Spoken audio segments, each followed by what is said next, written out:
I'm going to try and send it through here. It looks like their team is completely trolling being here. Big hit. Big hit.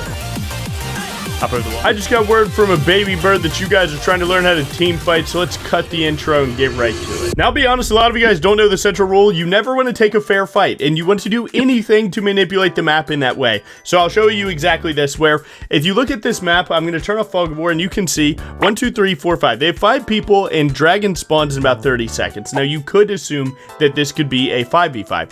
But we don't want a fair fight, right? So what are we going to do? We're going to see where they're weak at. So we have vision of these two, and we just saw Zaya recall. So we know that there's only 2 people here. We count up our 3 and almost 4. And then we know that we can snap start this engage to give us man advantage. So then they can't take the fight at Dragon.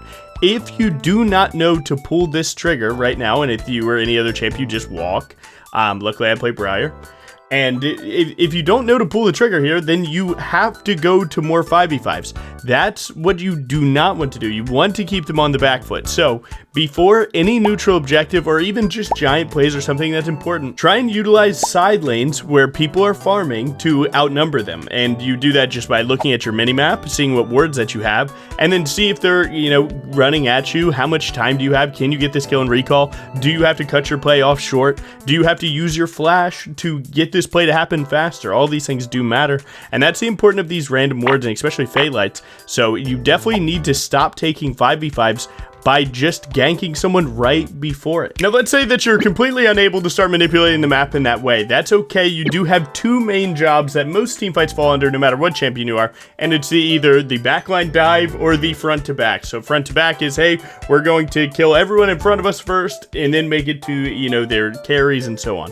And then the other one obviously being backline dive, that's when you go straight for the carries, first things first. So in this example, I have a Fed Seraphine. This Fed Seraphine is going to give me a win as long as I allow her to. And when you learn the front to back kind of portion of it, you can see how your gameplay will change. So watch closely at what I do in this team fight. So again, I know that this Seraphine is the only thing that matters to me. So what I'm doing is I'm just making sure no one else is getting, I'm denying Camille to get to this spot and hop behind and maybe hit a good ultimate. Once I realize that no one's threatening her here, then we're going to send it straight to the first person, the nearest person even, and then you just keep pushing forward. And you can actually see very small things. I'm not trying to go straight to Xerath here. I'm actually making sure to shoot it at front line. I'm not trying to go to the back line because I win just by being on my Seraphine. So you can see I'm even playing defensive when I go through, as I never want to leave myself in a situation where, oh, now I've gone to Xerath too far, and now Renekton one-shots my carry. You've seen Renektons do that time and time again. So you can see that is at the forefront of everything that we do. And if you pull this off, it starts to look like this, where, yeah, their carry's still alive and dealing damage, but because no one's in front of them, they can't just set up all their spells and deal their damage 24/7. And this is one of the biggest melee gameplay teamfight options that you have. Now, in a circumstance where their team has a super fed carry, you can swap your job to be backline dive. And no matter who you are, if you're Xin Zhao, you just go to them with a W, then an E, and then you would hit R. And wow, then you're trying to dive their backline. So in this circumstance, we're going to start this clip, and you can see I actually kind of start getting engaged on. But you need to see this because you have to remember what your job is, regardless of your health. Obviously, if I was 50 health, I might not go for this, but you won't win games unless you can correctly identify what your job is and then go for it. And sometimes you got to risk it with max health or not max health. It is what it is. So obviously I see Victor here, right? You can see him. He pivots into a spot that I can ult, and obviously Rek'Sai is also Lux queued. And here we go. Now, no matter what health I am here, we don't win this game unless this Victor takes an L. So I have to send every single cooldown, and you're going to see exactly that, where this is the backline dive idea. You have to be able to correctly identify this, and a lot of it really is just who's fed. If they have someone fed on their team, it's probably your job to take them out. And if you have someone fed on your team, and enemy team can't just get to them, I would say peel them. And you can see we get lucky with a silent Q, and then we just use every last bit of what we got. But once Victor's gone, right, or their big problem carry, you're likely to assume that you'll start winning the fight, so it'll be worth it. Now, here's another example of attacking the backline, and I think that this one's pretty important. So when you watch the Victor clip, obviously I just did my standard combo, and whatever champion you play, that would be your standard combo, whatever you play. I don't know, if you play Wukong, and then you would just, you know, EQR, WR, right? If you play Xin Zhao, you would, you know, dive to the backline, hit R, cool. No matter what it is, you have to be open to the fact that you have to get the job done in an awkward way, and that's really where the big team fighting gaps come in, because a lot of you guys know how you want to optimally team fight. Well, sometimes you're not going to be able to do that. In this example, I'm playing Briar and I'm unable to team fight correctly because I just go for a regular combo. Then their team comp has knockups that can stop me from getting that job done. So you'll see I go for a really weird combo, but it's important for you to see this because not every team fight will go the way that you want it to, and the more open your eyes can be to the idea of different combo routes, even if they are less efficient, sometimes can be more efficient. So you see, I did a flash Q into E to get the Wukong knockup away from me, and then we just saved our ultimate, so then we go with the regular one. Sometimes you have to buy yourself that, you know, that extra buffer of, you know, if I were to regularly play a team fight onto Kalista, right, you get Wukong knocked up, into Alistar, into Yone, and then she's hopping the whole way. But if you're able to get one of those, then maybe things change. And, you know, sometimes it can change through your combo routes. Sometimes it can change through your teammates getting extra cooldowns. But either way, it's just good to be open to the idea that you don't always have to do the most efficient route to get the job done. Now that we're in the game, I'm going to hopefully be able to show you guys how team fights work and basically just being able to see through the fog, because if you can justifiably know where enemy champions are, then that can dictate how you play. So, you know, there will be times where I guess something and then we'll realize, like, damn, I was way off. Or it'll be, wow, I know exactly where they're at, and that allows me to play more aggressive or more defensive based on that. So that is the exact plan here. No big deal. So I'm going to go here. Looks like they're fighting. I'm going to swap. I'm actually just straight here. That's barrier. See, she has flash. Okay. Now, again, if you think about it, so these two are alive. They could path from here to here, rather. So that means that if Nasus was here, he would have his team here first. So that would mean that I would need to run away ASAP. And that is a lot of the shadow box right there. It's just kind of, you know, trying to be open to, you know, if they did this, then we would be able to do that. And right here, we got a really good gank timer here. See if my boy can actually get close enough. Seems like not. Might be able to tag a red for a tap E here. Oh, that was so sick. Yeah, that was sick, believe it or not. I got stuck in the wall. Okay, it's fine. So what I do, right, when Anivia turned around to use her spell, I used my E, and I only half-charged it. If you half-charge it, it's an 80% slow for 0.5. My top laner's in a rough spot here, but I might be able to help him. Wow, that kills. Well played. Nice. Don't want to look for Dragon without my team, right? If both of them are recalling. If I did this and their team walked, that would be 3v1 with a late 3v3, but Briar isn't known for buying a lot of time 1v3 early game with a huge numbers disadvantage. I don't think any champion in the game is. If you assume that Nasus has done basically everything I've done, if he's pathing bot to top, he'd be bot lane right now, so we would know that we're actually safe to gank top. So we can actually do this and then just run straight there. And efficiency is a big deal when it comes to stuff like this, because if he were to be top and not going for his third full clear, then that would be inefficient in some degree. And with that in mind, you would basically know that, like, yes, he did get here in time, but he was, what, the 6-pack did I just see?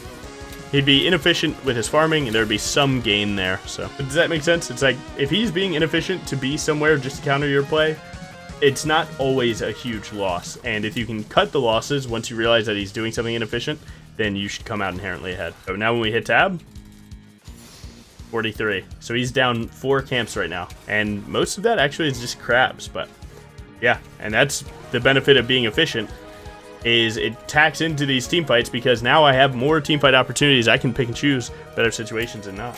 Hopefully this stuff is starting to make sense. I know this is only early game, right? When it comes to later game, you'll mostly just look for a pick and then use that pick to get a, you know, winning situation. You know, this is really all that happens. And when you can simplify early game, you can have really good early games, which allow you to snowball more, and that always gives you more options than the enemy. And that's what you want. You want options. We're still just flat out up, so we're going to push the needle here.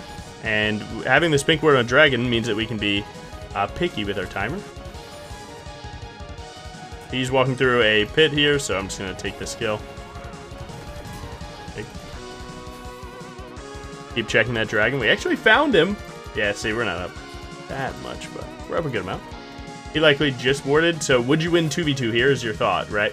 I'm pretty strong. They could just one-shot us, though. So we're going to try and play this before Nasus gets here. But we assume that Nasus could be coming from topside here. So we'd like to do our biggest burst, trying to deny him walking that direction. You can see. There he is. Now you could play 2v1 right here, right? Like you can bait, like, act like you don't know that he's there. Canceling that recall is good. Especially when you're ahead. If you're ahead, you're likely farming faster because you have more gold spent and so on, higher levels.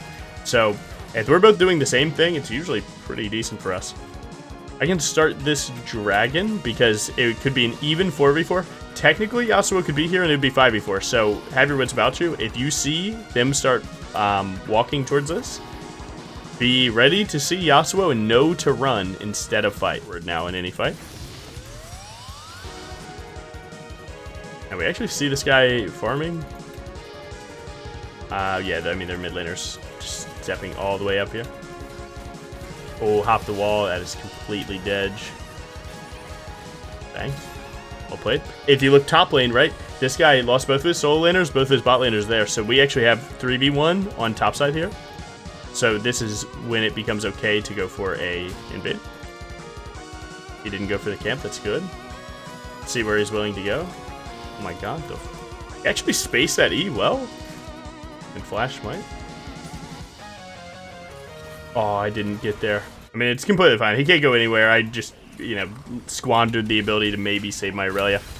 So now you know, right? Both of their solo laners are coming out of base. So they're likely going to push their waves. So you could look for an opportunity. So actually, I will look for an opportunity. I see my Aurelia STP, and we can look for this.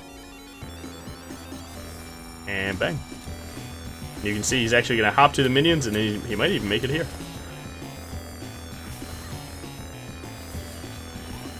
Nice. We can give him that kill. I'm strong enough. I would usually want to recall with 2,000 gold, but I know that Nasus is bot side, and we're kind of already stronger than him, even without that money spent, so I feel pretty fine to just stay on the map just a little bit. This may be a little bit greedy, but the reality is that there's no neutral that you could lose, and no fight that you could lose if you're playing well. So aim to play well, and you can greed a little bit more than usual. But now, if this game was more close, I would likely be taking this recall and then running bot side to deny his gank. But right now, I feel like I can make it work regardless. And then you apply those other concepts that we've talked about, right? About team fighting where, you know, either we find a pick and then turn that into something, or, you know, we realize who the carry is. So, like, right now, if I have a fed assassin, my goal is to make him more able to do his job. So that would be falling into the, you know, pressure side of things where, you know, if I cause pressure, I give him opportunity, right? And if my AD carry was stronger, we would just peel them. So right here, right, before we continue this play, we see 1, 2, so we know that this could be 3 here. I missed another W. Absolutely, I'm just the worst briar of all time. I don't know what to tell you. But we can still look now. Actually, end up being good. Good combo. And, oh, GG. Well, there's the fundamentals of an early game. Obviously, all of that does matter a ton, and you're just going to be doing the same thing in mid-game. So we're going to this style of mid-game since we weren't able to get that game to be very good. So if you look at this game state right now, right, both teams have dragons, but you're trying in this mid-game slump, figure out how you're going to get a win, right? So they have 1, 2, 3, and 4 people, and then their support is coming up very soon, right? Well, when you're in times like this, you just gotta set up vision with your support, deny their vision, and then try and count out where people are. So we're going to swap to my vision and see kind of the decisions that I make and why I make them, right? So we have a lot of vision here, and I immediately start pathing to the Trundle. Why do I do that? Well, because if you look at it, right, we know Twisted Fate just spawned, Victor is bot, and then MF is here. So we know that they can only really have 2 people here. So because of that, we immediately snap and we go for the outnumbered fight. And you're just going to do that on repeat. And then once that's over, I'm going to swap. Okay, now that Trundle's dead, we can now look again. So I'm going to greed my red buff. And then we're likely going to go right to another fight once we see an opportunity. So we're doing it. We immediately see someone show, and we snap engage. We need to utilize this death timer. And this is what mid-game is keeping them on the back foot. Get one kill, turn to another. I immediately flash. I do my best combo, and we're going to look. And they're actually doing the same thing on the opposite side. Which, like, yeah, they're doing it on the opposite side. They're doing it 3v2 because this Victor's really strong. You get more or less options based on things like that. So this dragon, right here, right? I go for a Hail Mary play. Sometimes you will have to do this. So you can see our Milio is dead. We're in no position to play for this. So I go for a Hail Mary, kill this Victor, and it gets intercepted. This is not going to go good, okay? We tried to go to Victor. It was a good try, but it was 4v1. Now, this happens because you realize that you're in a bad spot and you try and break yourself out of it. Even I do this, everyone does this, and you sometimes have to like fight the voices here, because had I not done that, what does the game look like? Does, someone walk to me, give me a 1v1, and then maybe I one-shot them and then we're able to build a good circumstance out of it? You really don't know, but you got to learn from situations like this where you try something and then you don't waste that opportunity. You learn something from it and then you apply it to the next game. Let's see what we have, right? And again, you'll be surprised how many times it really is just counting the champion. So their support's dead, right? So that means that we know, right? We just saw 2 people mid, 1 person bot when they killed the minions. So we know that this person's alone, right? Well, I have a team near me. Immediately take the engage, right? And you'll see that they can't take the fight, right? Maybe they can pull 3 people, but in totality, we would technically have 4. And sometimes your team's going to turn back. You're going to be down a player that you thought you had. That's communication. Work on your pings. But if your initial engage is really well thought out and sensical, you should be all right. And you can see this actually turns into a trickle-down death where we're able to kill another person because of it. And it's really good. We even get 80 carry flash, by the way. You're mad. Yeah, it really is as simple as you look at your minimap and you stare at your minimap as much as possible. And then you're able to see, okay, I have 4 here. What do they have? And then once you realize, oh, they have 3 here, send it on a decent engage. And more times than not, it'll work out. Let's give you one more example. At some point, we likely saw their whole team. Teleport plays a big role in stuff like this, where people are able to leave if they have teleport. So it's like you have them, but you don't need to. So we know that this guy's pushing and this guy's pushing because they both have teleport. So this is 4 players. If you don't quantify a teleport, it's going to look really rough for you because you will be taking that. So your boy sees an opportunity. But why is he seeing this opportunity? Because of how split they are, right? So if you turn off fog, you can see that they only have 3 here. And if this 4v3 snap engage looks good enough, well, we're ahead. And you really have to find these things and use the minion waves to get this job accomplished, because she's hitting minions. That's what prio is. That's what hitting waves does, is it puts people on the back foot because they have to go get those minions. So you see, we immediately engage for the 4v3, and it's not even going that great, but it's not going bad, which likely, most 4v4s or 5v5s, they have a lot more room to look rough. So, you can see we chunked them out enough that now they're playing without TF. TF is going to look to come back, and their team's actually pushing forward 5v4. Well, that's kind of fighting against the grain here, because you usually don't want to be the teammate doing that or the team doing that. And if you ever find a break in a team fight, going to heal is really good, right? And then right here, right? So we're sending it, and it goes back and forth a lot with your situations where, hey, we had 4v3. All right, now they have 5v4. All right, now we have equal numbers. Or now we don't have good numbers, but I have an insane engage where I'm able to, kill this Victor here. And I'm getting hit by 80 carry here. I'm getting hit by 3 people, right? If the situation's good enough for whatever champion you play, likely you can do something crazy like this, right? So yeah, hopefully that helps you with your team fighting a little bit. I struggled to make this video because of how, weird it is to kind of explain. But this is how I approach team fights. I really do try and give the enemy team something to do and then punish them for doing it, right? Give them a wave to farm. Now I'm attacking your team. But it's all about seeing that next play, right? You got to really be thinking about what you're doing, or not even what you're doing as much as what are they going to do because of what you did. So by God, I hope this helped. This is a tough video. Just watch my streams. Really, if you want to see more of the mess ups, because it's tough to tell you like, oh, this is a bad team fight because of this. Because it's like, yeah, you're always thinking something in the moment that feels justified, but it isn't. But thank you for watching. Peace.